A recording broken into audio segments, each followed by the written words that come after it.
Hello, everyone, and namaskar. So, today's podcast is a continuation of the reading of the book titled Anandamurti, the Jamalpur Years. And this is the final reading of this book titled Epilogue. When one sets out to complete a great task, innumerable difficulties must be confronted. The greater the task, the mightier the obstacles.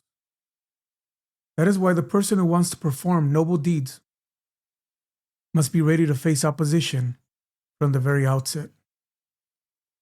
In the years after Baba left Jamalpur, he spent most of his time with the whole-timers and volunteers, guiding them in their work, directing and reviewing the activities of the organization, conceiving and implementing newer and newer programs.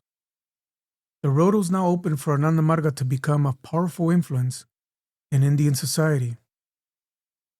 But as Baba had forewarned the Margis years earlier, the ideals he preached, especially the radical social ideals of Prout, would generate a growing firestorm of opposition from various vested interests, especially the state and national governments, who soon came to perceive the rapidly growing organization as a threat to their power. This opposition did not take long to materialize. Within weeks of Baba's arrival in Anandanagar, the local communist leaders, alarmed by the sudden acceleration of Anandamarga activities in the area, began spreading rumors that the Anandamargis had plans to steal the villagers' land. Playing upon the fears of these simple tribal folk, they organized a mob attack on the morning of March 5th, 1967. Several thousand villagers armed with clubs, spears, and bows and arrows descended on the small enclave of unarmed volunteers. 5 monks were killed in the initial minutes of the attack. When the mob neared Baba's house, shouting "Death to the Sadhus," Baba came out of the gate to face them. For reasons no one could ever explain, the attackers began to flee as soon as they saw Baba, leaving the 5 dead bodies behind them. The Margis filed the case, and eventually the block development officer, Ashok Chakravarti, and 8 other Communist Party members were convicted of conspiracy to commit murder for their part in organizing the massacre. The court also issued a scathing denunciation of the government for its efforts to cover up the complicity of the police in allowing the attack to take place. As tragic as the event was, however, it was but an augury of things to come. After the attack, Baba moved the Anandamarga headquarters to Ranchi. During the next 5 years, that in a special report commissioned by the Indira Gandhi government in 1971, it was estimated that Anandamarga contained 7 million members. The report also claimed that every major train in India had at least one Anandamarga monk traveling on it, as the orange-robed whole-timers crisscrossed the country to propagate their mission. The numbers were a gross exaggeration, but they reflected the growing concern of the Prime Minister over the alarming growth of an organization whose social teachings were in direct conflict with the capitalist philosophy and growing dictatorial tendencies of her government. By this time, Baba had earned the double distinction of being the most well-known and the most controversial spiritual figure in India. In the summer of 1971, Baba shifted his headquarters to Patna. In December, while leaving in his car for a field walk with Acharya Vijayananda, he pointed out some men on the street who appeared to be watching them. Baba told them that they had been tracking his movements for more than a month. In 1967, he said, the West Bengal communists made our headquarters at Anandanagar their target. They thought that if they could destroy our headquarters and beat a few of our workers, the whole organization would collapse. They committed murder, what to speak of destruction. Yet since then, the mission has grown manyfold. A few Congress Party politicians who have close ties to Moscow, have studied the matter thoroughly with the help of the CBI. They have discovered that the actual headquarters of Anandamarga is not situated at Anandanagar, but in the brain of Anandamurti. Now they have made me their target. 10 days later, he summoned his personal assistant and the general secretary and pointed to a suitcase. "You see this suitcase?" he told him. "It contains my clothes and other daily necessities. I have not told you yet, but the CBI, under the pressure from the KGB, has been plotting against us. They will come to arrest me any day now.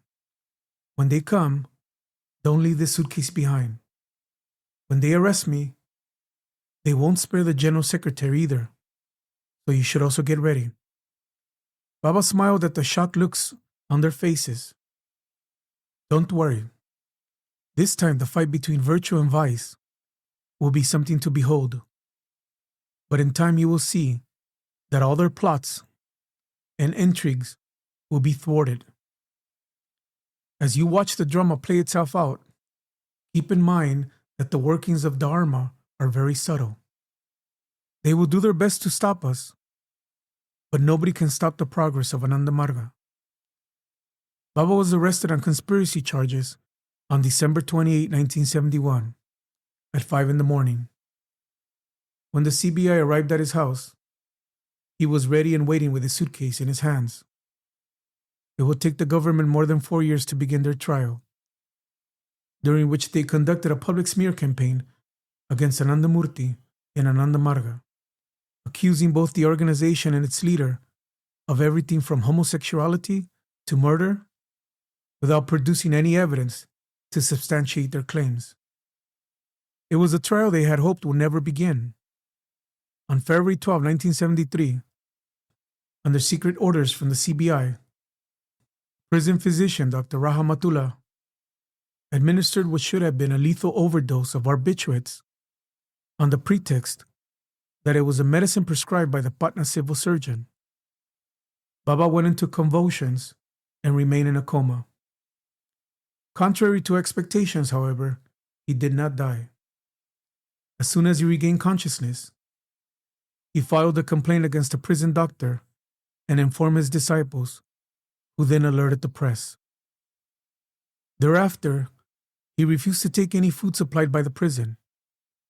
On the 1st of April, he began a protest fast that he would not break until his release from prison, 5 years, 4 months, and 2 days later. Throughout that time, his only nourishment would be 2 cups of liquid per day, supplied by his personal assistant. In January 1975, Baba instructed Acharya Keshavananda to inform all Margis in India that they should store a 2-year supply of rice, dal, and salt for their families. He also instructed the whole-timers that they should not do so. On June 12, the High Court of Allahabad found Indira Gandhi guilty of 2 counts of election fraud stemming from her 1971 election. The decision, if upheld by the Supreme Court, will require her resignation as Prime Minister. Widespread unrest erupted throughout the country as both the public and opposition leaders called for her immediate resignation. On the 26th, before the Supreme Court had a chance to meet and confirm the ruling, she declared a state of emergency. Under the sweeping powers granted her by the state of emergency, she proceeded to imprison virtually all prominent political opposition leaders. She also took advantage of the opportunity to ban Anandamarga and imprison all those monks of Anandamarga who were not able to go into hiding before they were arrested, as well as a number of prominent family Margis. Fortunately, due to Baba's previous instructions, those families did not suffer undue hardship during the 21 months that the state of emergency lasted. It was in this context that Baba was finally brought into trial in 1976. His conviction under those circumstances was a foregone conclusion. He and his 4 co-accused were sentenced to life imprisonment on November 29. Though he had no witness to speak on his behalf, the courtroom was far from empty. Representatives of Amnesty International, the International Commission of Jurists, and the International League for Human Rights were on hand to observe the trial. In August of the year, Mr. Claude Armand Shepard of the Canadian Bar, in a report commissioned by the International Commission of Jurists and the International League for Human Rights, had this to say about the proceedings. The political connotations of this trial are inescapable. They are apparent in the testimony of some of the witnesses, whose evidence appears to be designed more to discredit Anandamarga than to implicate the accused in the commission of a criminal offense. They are also evident in the manner in which the Indian authorities make use of the trial to attack at every opportunity the motivations and conduct of Anandamarga and of P.R. Sarkar. Reading the Indian press and official comments about Anandamarga, as well as listening to some of the witnesses called by the prosecution, one cannot avoid the conclusion that a governmental witch hunt has been instituted against anyone associated with Anandamarga. Nothing favorable to Anandamarga seems to be permitted to appear in the press. In the authoritarian climate of India today, it is virtually impossible to find witnesses willing to brave the authorities by testifying on behalf of the accused. Indeed, many Margis are either in detention or in hiding. Even if they could be found, such witnesses are said to be utterly afraid to come forward. Their testimony would expose them almost certainly to arrest.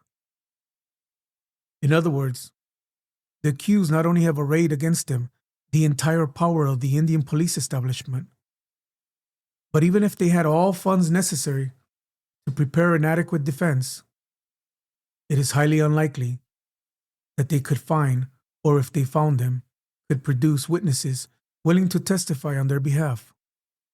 Fair trials in a dictatorial framework are difficult to conceive, and probably impossible to achieve. Though from the outside the situation appeared hopeless, Baba continued to assure his disciples and his fellow prisoners, including members of the political opposition, that Dharma would prevail. One day, the assistant jailer, Bharat Singh, was accompanying Baba on his regular evening walk near the wall of the prison compound. Bharat, who looked upon Baba as a great guru, had a question on his mind. The people say you are a god. If you are really a god, then why do you allow yourself to remain in prison? Why don't you use your divine powers to take yourself out of here? I have never said that I am God, Baba told him. But I tell you, I am here because I choose to be here. If I did not wish to be here, then no one can hold me against my will. The day I choose to come out, I will walk out of here a free man. That is easy to say, Baba, but how can I know that it's true? Close your eyes. The assistant jailer closed his eyes. When he opened them a few seconds later, on Baba's command, he was astonished and frightened to see that they were now standing in a field outside the prison. Baba, what have you done? If you escape like this, not only will I lose my job, they will throw me in prison for having helped you to escape. No one will believe me if I tell them how you did this. Please have mercy. Bring us back inside. I have no intentions of escaping, Bharat. The day I come out of this jail, it will be due to an honorable acquittal.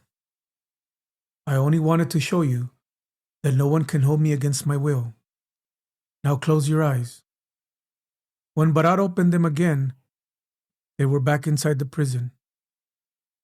Bharat was one of a circle of admirers inside the prison who felt blessed to be so close to Baba, despite the unusual circumstances. Another of these was Dr. Dharma Das Kalwar, the jail physician who had replaced Dr. Rahamatullah. Among the many stories he told of his time with Baba in the prison was the following experience. In those days, there was a rule that the jail physician had to live within a certain distance of the jail, so that if there were any emergency, he can go there immediately. One evening, shortly after I'd gone home for the day, an officer from the jail knocked on my door in a state of agitation and told me that there was an emergency. I had to come immediately. When I asked him what the matter was, he told me that Baba had escaped. I was dumbfounded. I had just seen Baba a short while earlier. How could that possibly be? I hurried to the jail with him. When I approached the gate to the courtyard where Baba's cell was, I saw the superintendent and assistant superintendent standing there. They were both very afraid of Baba.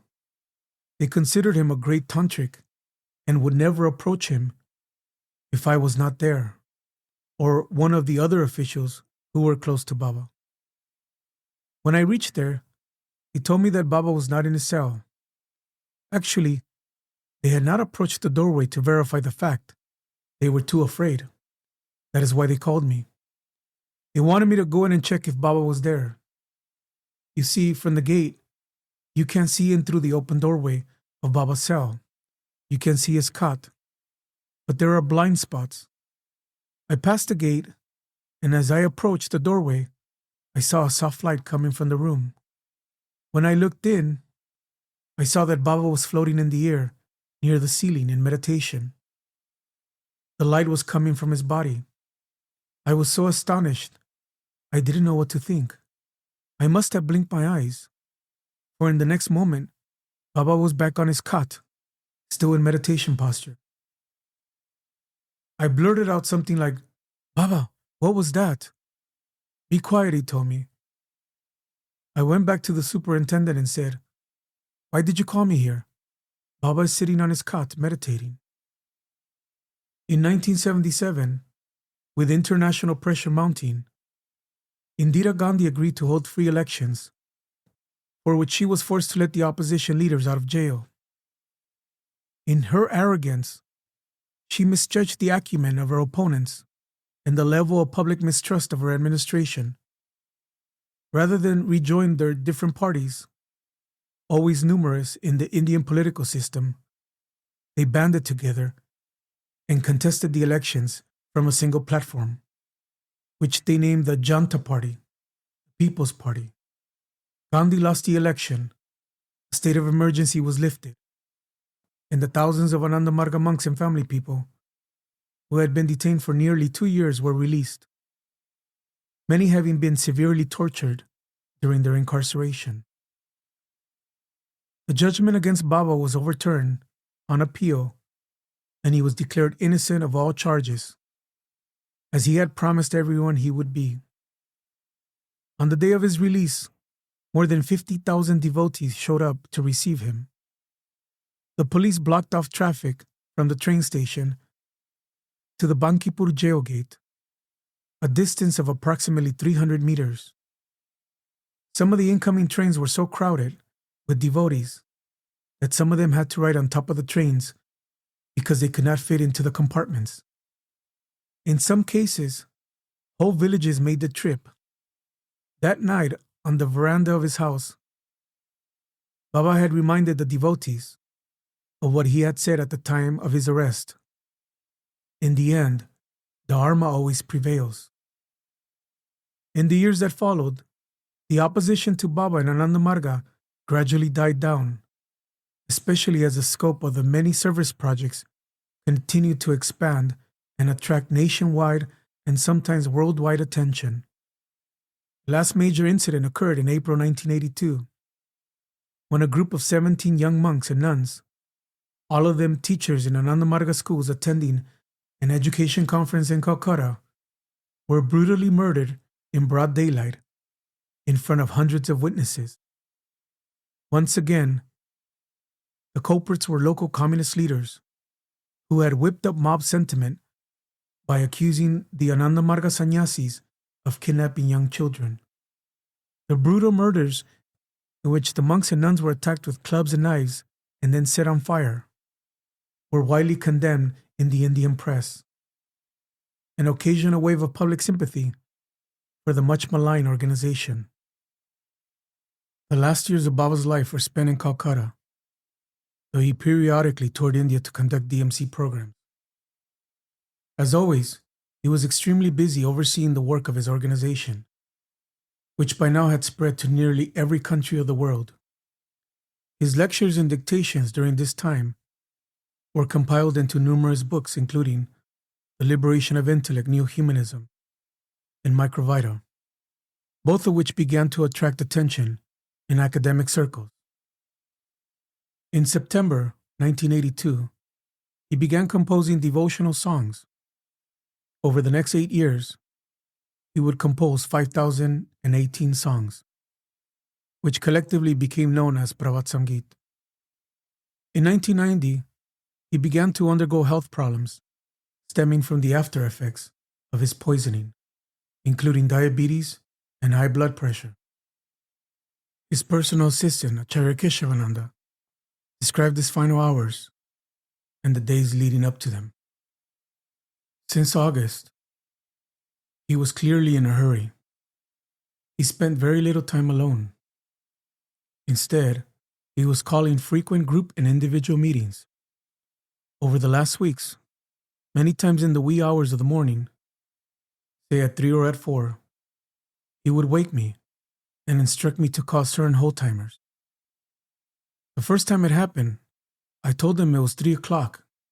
They would surely be sleeping.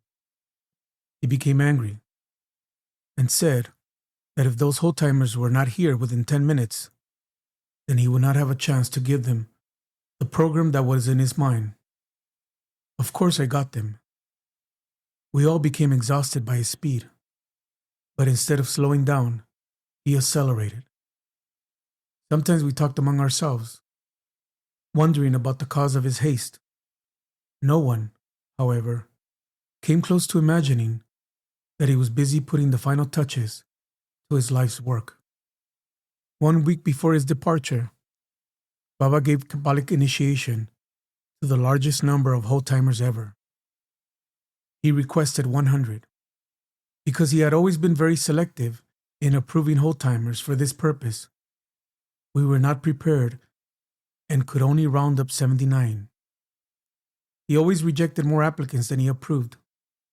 But this time, without even asking any questions, he approved them all. We were bewildered by his behavior. Immediately after the initiations, Baba became sick. This, at least, was normal. After taking on many persons samskaras, he usually became sick. And this was by far the greatest number that he had ever initiated. On the last day, October 21st, his health actually improved. It was better than it had been in a long time. The morning was normal. He was working with the same tremendous speed that he had shown during these last months. Though he had composed the final 2 Pravat Sangeets, numbers 5017 and 5018, late the previous night, he rose at 3 o'clock as usual to perform his spiritual practices. Later, he reviewed the work of various departments and gave instructions while shaving. Even this was a usual part of his hectic schedule. He always told us, you should not only be prepared to die while working, you should also work while dying. These words he clearly practiced. Shortly before 2 in the afternoon, he said to me, I want to think. And as I shut the door, I thought to myself that he had never said such a thing before. After a few minutes, he called me. I believe it was during those minutes that he carefully reviewed all his plans and confirmed that nothing remained to be done. He asked me to send one of the new Avadutas in to see him. He spent 1 hour alone with his Dada. That was the last work of Baba's life. Personal attention given to a young whole-timer. After that, he told me, I want to rest now. These words also he had never spoken before. About 5 minutes later, he rang the call bell. When I came, He pointed to his chest and said, "Heart." I ran to bring the doctors. They came quickly and began massaging Baba. But when they felt for his pulse, their faces turned ashen. His life force was gone. Shrii Shrii Anandamurti left behind him a list of accomplishments that defies the imagination.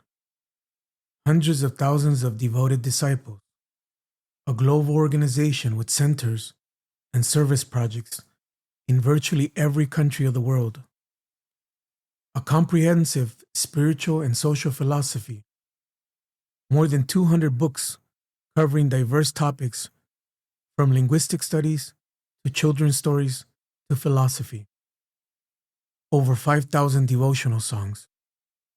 But for many people, the stories of his life and his love for his devotees are the sweetest and most satisfying part of his legacy.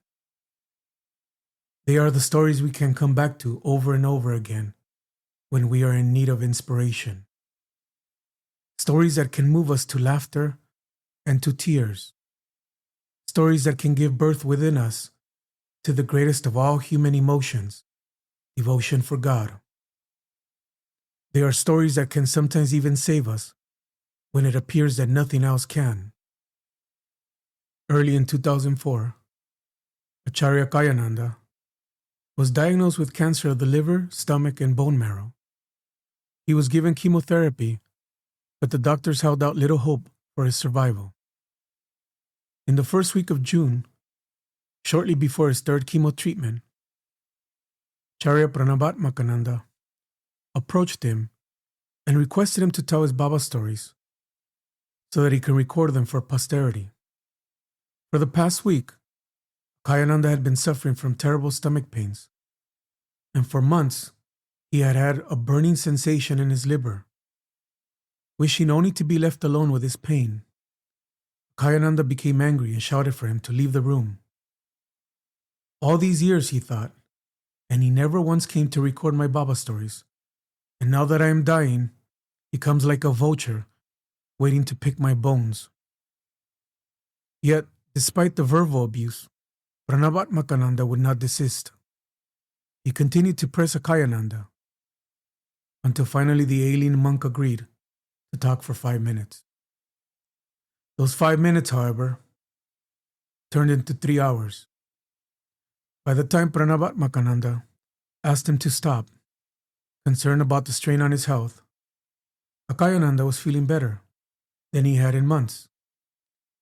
His stomach pains had quieted down for the first time in a week, and the burning sensation in his liver, which had persisted for months, had completely disappeared. The next day, he asked Pranabatmakananda to come and record some more stories. When Akayananda told him that the symptoms he had been suffering for the past few months were gone, Pranabatmakananda assumed that the Baba stories had helped him to temporarily forget his pains.